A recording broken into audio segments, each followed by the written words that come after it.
Good morning students.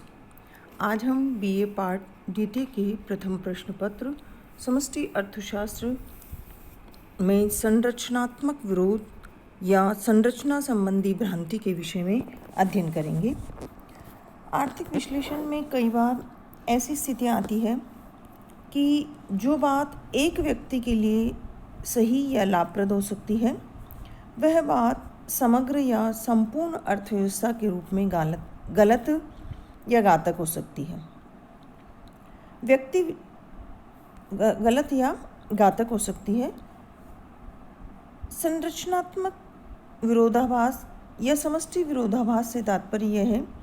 कि जो सभी निर्णय या वो जो सभी क्रियाएं व्यक्तिक इकाइयों पर तो लागू हो सकती है, लेकिन आवश्यक नहीं कि वह संपूर्ण अर्थव्यवस्था पर लागू हो, या तो वह समग्र रूप से अनुचित एवं गलत हो सकती है। उदाहरण के लिए, एक व्यक्ति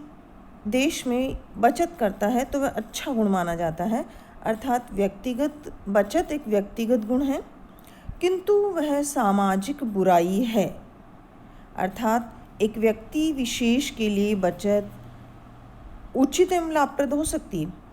पर अगर समाज में सभी व्यक्ति समग्र रूप से बचत करने लग जाए तो देश के उपभोग में कमी होने से वस्तुओं और सेवाओं की मांग कम हो जाएगी। उससे देश में मंदी की स्थिति उत्पन्न होगी और उत्पादन एवं रोजगार में कमी से अर्थव्यवस्था मंदी के कुचक्र में फंस जाएगी, जो देश के लिए घातक या अनुचित सिद्ध हो सकती है या राष्ट्र के लिए वह समस्या उत्पन्न कर सकती है। अर्थशास्त्र में ऐसी परस्पर विरोधी स्थितियों को ही समष्टि आर्थिक विरोधाभास कहते हैं। यही समष्टिगत विरोधाभास है। तो सैमुएल्सन ने आर्थिक क्षेत्र में ऐसे बहुत सारे विरोधाभासों का विवेचन किया है जो व्यक्तिगत रूप से तो उचित है, किंतु समूहों या राष्ट्र के लिए वह अनुचित या घातक है। उदाहरण के लिए, यदि एक व्यक्ति बैंक से जमा राशि निकालता है तो कोई समस्या नहीं, लेकिन यदि सभी बैंकों से अपनी जमाएं निकालने लग जाए तो बैंक फेल हो जाएंगे या बैंक दिवालिया हो जाएंगे। प्रकृति की कृपा से यदि फसल बहुत अच्छी हो जाए तो एक किसान की आय में वृद्धि होने से उसके लिए लाभ होगा, किंतु यदि समूचे राष्ट्र का उत्पादन बढ़ जाए, कृषि उत्पादन इतना बढ़ जाए कि अति उत्पादन की स्थिति उत्पन्न हो जाए, तो फिर कृषि उत्पादन के मूल्यों में कमी से जो आमदनी है वह कम हो जाएगी और सारे किसानों को हानि होगी, जो किसानों के लिए घातक है। फिर हम एक और उदाहरण ले सकते हैं कि यदि एक मजदूर की मजदूरी में कटौती कर दें तो बेरोजगारी दूर होगी, किंतु यदि सभी मजदूरों की मजदूरी में कटौती करके यदि हम बेरोजगारी दूर करना चाहते हैं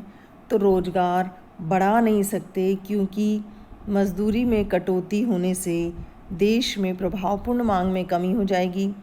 लोगों की उपभोग क्षमता कम हो जाएगी, उससे मांग कम, और मांग कम होने से उत्पादन को घटाने का प्रयास करना पड़ेगा और उससे बेरोजगारी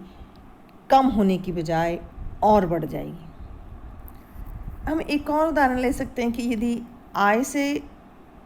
अधिक व्यय करता है व्यक्ति तो उसके लिए ऋण लेना नुकसानदायक होता है,